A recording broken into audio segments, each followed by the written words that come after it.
इस कार्यक्रम के प्रसारण पुण्यार्जक हैं Shri Kanwar Lal ji Mahavir Prasad ji Patni, RK marble group, Madanganj, Kishangarh, Rajasthan.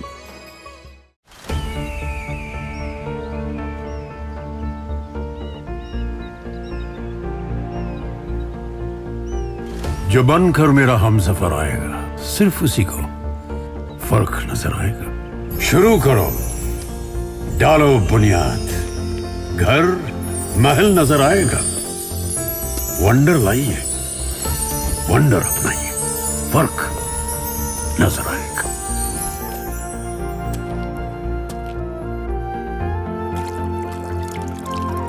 पानी भर लो अंजलि में, चांद उतर आएगा।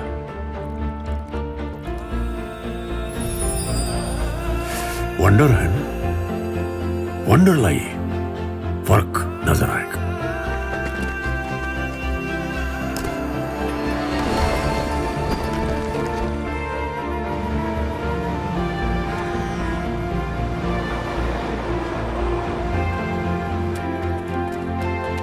पहला घर तो खड़ा करो, शहर नजर आएगा।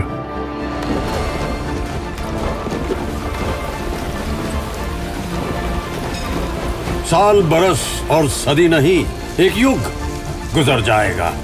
उम्र न पूछो वंडर की, जब फर्क नजर आएगा। वंडर सीमेंट, फर्क नजर आएगा। श्रद्धा मम ते मते स्मृतिरपि त्वय्यर्चनं चापि ते हस्तावञ्जलयकथा श्रुतिरतः कर्णोक्षिसम्प्रेक्ष्यते सस्तत्यां व्यसनं शिरोनतिपरं सेवीदृशीयेन ते तेजस्वी सुजनोऽहमेव सुकृती तेनैव तेजः पते। देवादिदेव कुचाराट श्री आदिनाथ भगवान की, संत श्रोमणी आचार्य भगवान गुरुदेव श्री विद्यासागर जी महाराज की, पूज्य आचार्य श्री समय सागर जी महाराज की।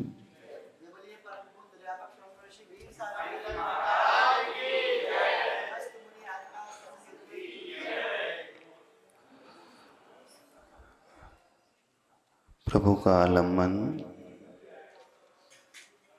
हम सबके जीवन में बहुत आवश्यक है। साधु जो होते हैं,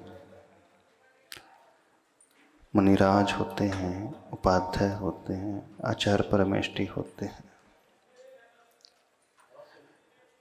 ये पंच परमेष्ठी में आते हैं। ऐसे तीनों परमेष्ठी पांचों पापों से रहित होते हैं। इनके पास कोई परिग्रह नहीं होता, कोई विकल्प का साधन नहीं होता जिससे उनका मन इधर उधर भटके, तनाव आदि उत्पन्न हो। जो हमेशा ऐसी सराउंडिंग में रहते हैं, ऐसे क्षेत्र में रहते हैं जहाँ उन्हें प्रतिकूल निमित्त उस प्रकार के नहीं मिलते हैं, जो हमेशा ज्ञान और ध्यान में डूबते रहते हैं, जो हमेशा अपने पापों की आलोचना करते हैं, ऐसे तीन परमेष्ठी के लिए भी भगवान कहते हैं प्रतिदिन आपको प्रभु की स्तुति करना है, प्रभु की वंदना करना है। और वंदना दिन में एक बार नहीं, 3 संध्या काल में करना है। किनकी हम बात कर रहे हैं? आचार्य, उपाध्याय और साधु की। तो ऐसे 3 परमेष्ठी को भी अपने जीवन में उन अरिहंत भगवान की भक्ति की आवश्यकता होती है। तो फिर आप श्रावक लोग हो, दिन भर पाप के धंधे में उलझे रहते हो, दिन भर घर गृहस्थी में फंसे रहते हो, पल पल में आप झूठ बोलते हो, परिणाम आपके खराब होते रहते हैं। कंट्रोल स्वयं पर रहता नहीं है, छोटे छोटे निमित्तों से तुरंत प्रभावित हो जाते हैं। भविष्य को लेकर के चिंता हमेशा सताते रहती है, बच्चों के भविष्य को लेकर, व्यापार को लेकर, घर आदि नहीं है तो उसको लेकर, ऊपर से लेकर नीचे तक, सुबह से लेकर रात तक आप हमेशा ऐसे ही प्रतिकूल परिस्थितियों में रहते हो, तो फिर आपको कितना अधिक आवश्यक होता होगा प्रभु की भक्ति का आलम्बन लेना। समझते हो उस बात को? हम बात कर रहे हैं जो साधु होते, जिन्हें कोई निमित्त नहीं मिलते, उनके लिए भी आचार्यों ने कहा है, भार्यन भगवान ने कहा है कि आप भगवान की स्तुति करो। तो फिर आप लोगों को करना चाहिए कि नहीं? मुनि महाराज के पास तो और भी साधन होते हैं अपने कर्मों की निर्जरा के। वो ध्यान में बैठ सकते हैं, सामायिक कर सकते हैं, ज्ञान अर्जन कर सकते हैं, स्वाध्याय कर सकते हैं, और लेकिन आप तो ये सब कुछ करते ही नहीं हो। तो आप अपने जीवन में उन दुखों से कैसे ऊपर उठ पाओगे? कौन सा रास्ता है? आप लोगों के पास, श्रावकों के पास एकमात्र रास्ता है, और वो रास्ता है अरिहंत भगवान की भक्ति, प्रभु की भक्ति, प्रभु की पूजा, प्रभु के दर्शन। दर्शन, अभिषेक और पूजन ही एक ऐसा रास्ता है जिसे अपना करके आप बहुत सारे विकल्पों से बच सकते हो, आपकी दुखों को आप कम कर सकते हो। इनके अलावा आपके पास और कोई रास्ता नहीं है। जब जब आपके जीवन में कठिनाइयाँ आती है तो उन्हें ठीक करने के लिए, अपने जीवन को सुखी बनाने के लिए आप कहाँ भटकते हो? आचार्य भगवान कहते हैं कहीं और जगह भटकने की आवश्यकता नहीं है, इधर उधर के कार्यों को करने की आवश्यकता नहीं, कोई पंडित ज्योतिष के चक्कर लगाने की आवश्यकता नहीं, मन्नतें मांगने के लिए किसी और दर पे जाकर के माथा टेकने की आवश्यकता नहीं है। क्या करना है आपको? सिर्फ और सिर्फ एक कार्य करना है, भक्ति भाव से भर कर के प्रभु के दर्शन और पूजन की क्रिया को अपनाना है। बड़ी करुणा करके आचार्यों ने आप श्रावकों के 6 आवश्यकों में पहला आवश्यक रख दिया है देव पूजा, और उस देव पूजा की शुरुआत देव दर्शन और उन प्रभु के अभिषेक से होती है। इतने दिनों में देव दर्शन करना तो सीख लिया होगा, नहीं सीख लिया? आने लगा ना? द्रव्य से कैसे देव दर्शन किया जाता है और भावों को कैसा बनाया जाता है। 1000 नेत्र बना करके प्रभु के प्रति आत्मीयता का भाव ला करके, प्रभु के इम्पोर्टेंस को समझ करके, उनकी वैल्यू को जान करके जब हम भगवान के पास आते हैं तो हमारे भाव बड़े निर्मल हो जाते हैं। अब जिस दर्शन विधि को आपने समझा, दर्शन करने के पश्चात आप क्या करते हैं? अभिषेक के लिए तैयारी करते हैं। करते हो? तो उस अभिषेक की विधि कैसे शुरू होती है? आप प्रतिदिन करते हो? मंगलाष्टक से होती है, मंगलाचरण करके होती है। और मंगलाचरण में आप लोगों के लिए आचार्य भगवान ने स्वयं जिसे लिखा है वो मंगलाष्टक स्तोत्र। उस मंगलाष्टक में 8 श्लोक हैं। इसका अर्थ हमने पहले बता दिया है, भले यहाँ नहीं बताया और कहीं बता दिया है, उसे आप समझ लेना। अभी हम आगे बढ़ते हैं अभिषेक विधि को लेकर के। पढ़ना तो आता है मंगलाष्टक स्तोत्र। ये मंगलाष्टक आपके जीवन में मंगल को देने वाला होता है। यह मंगलाष्टक आपके जीवन में पापों को गलाने वाला होता है। यदि आप अपने पापों को, अशुभ कर्म को गलाना चाहते हैं तो एक बड़ा अच्छा उपाय बता देते हैं। धार्मिक दृष्टिकोण से ही नहीं, आपके लौकिक दृष्टिकोण से भी। जब भी आपके जीवन में कोई विशेष प्रतिकूलता आ रही हो, कठिनाई आ रही हो, आपके घर में, व्यापार आदि में, दुकान आदि में, तो आप उस दिन की शुरुआत, उस कार्य की शुरुआत इस मंगलाष्टक स्तोत्र पढ़ करके किया करो। यह स्तोत्र ऐसा नहीं कि सिर्फ मंदिर में आकर के अभिषेक के पूर्व ही पढ़ा जाता है। यह स्तोत्र एक ऐसा पावरफुल स्तोत्र है जिसका आलम्बन आप अपने जीवन में कहीं भी ले सकते हैं। मान लीजिए आपको अपने घर की ओपनिंग करना है, दुकान की ओपनिंग करना है, तो मंगलाष्टक से। कोई शुभ कार्य करने जाना है तो मंगलाष्टक पढ़ लो।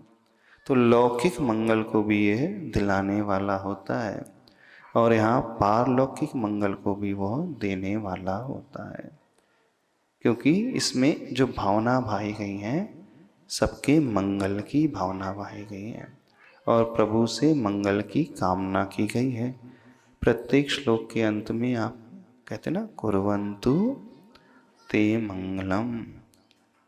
इतना ही नहीं, कुर्वन्तु मे मंगलम, कुर्वन्तु नो मंगलम, यानी हम सबका मंगल करें।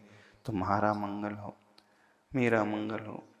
तो जब हम ये भावना बातें हैं कि आपका मंगल हो, दुनिया का सबका मंगल हो, तो सबके मंगल की भावना ही अपने आप में बहुत बड़ा धर्म ध्यान कहलाती है।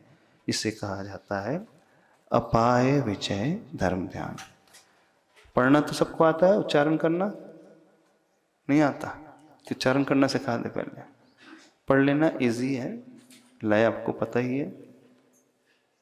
पर उस मंगलाष्टक की शुरुआत इस छंद से होती है, श्रीमन्नम्र सुरा सुरेंद्र मुकुटप प्रद्योत रत्न प्रभा। जो इसमें दूसरा है वो पहले नंबर का आना चाहिए, क्योंकि पहले नंबर का श्लोक और दूसरे नंबर श्लोक का भाव एक जैसे ही है। ये अन्य श्वेतांबर ग्रंथों का रचित माना जाता है। दिगंबर आमना में दूसरे से शुरुआत होती है, तो यहाँ से शुरुआत करना चाहिए। जब आपने पूरा ये मंगलाष्टक पढ़ लिया, उसके बाद आप क्या करते हो? क्या करते हैं? पूजा विधि करते हो, दिग्बंधन करते हो, अथवा इसके पूर्व आप अमृत स्नान करते हो, नव तिलक आदि लगाते हो। ये सब तो पता है विधि कि नहीं पता विधि? सब बताया होगा सबको। हाँ, अब हम अभिषेक पाठ से शुरू करते हैं सीधे। आचार्य श्री माघनंदीकृत ये अभिषेक पाठ माना जाता है। ये जलाभिषेक पाठ माना जाता है और आचार्य द्वारा रचित माना जाता है। आचार्य माघनंदी, उनका इतिहास यदि हम देखें तो आचार्य प्रवर श्री कुंद कुंद देव के दादा गुरु आचार्य माघनंदी कहलाते हैं।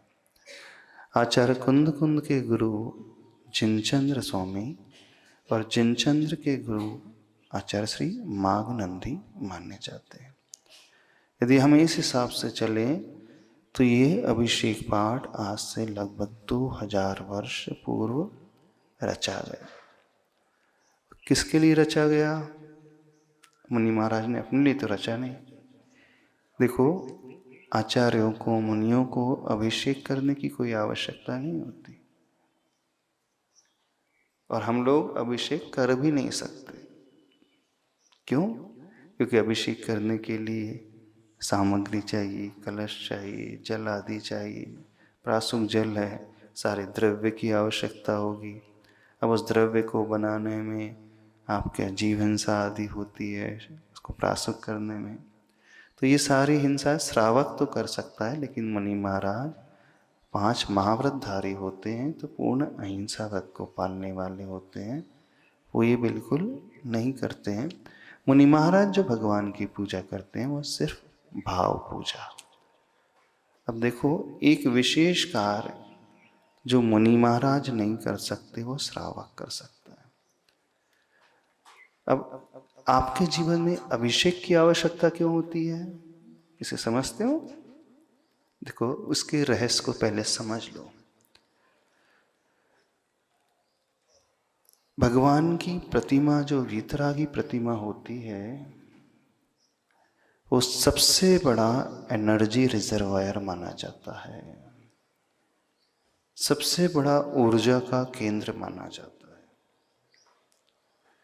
तो जहाँ तीन लोक के नाथ की प्रतिमा विराजित हो जाती है, वह स्थान अपने आप में बहुत अधिक एनर्जेटिक हो जाता है।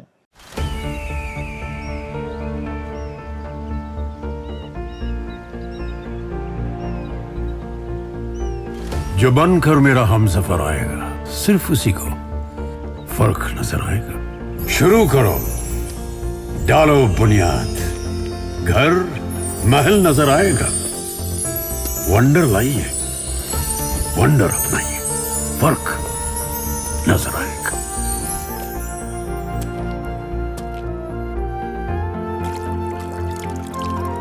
पानी भर लो अंजलि में, चांद उतर आएगा।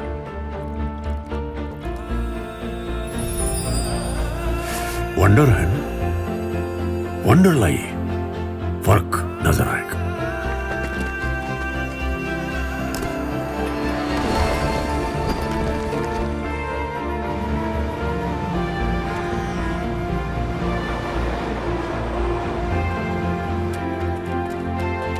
पहला घर तो खड़ा करो, शहर नजर आएगा।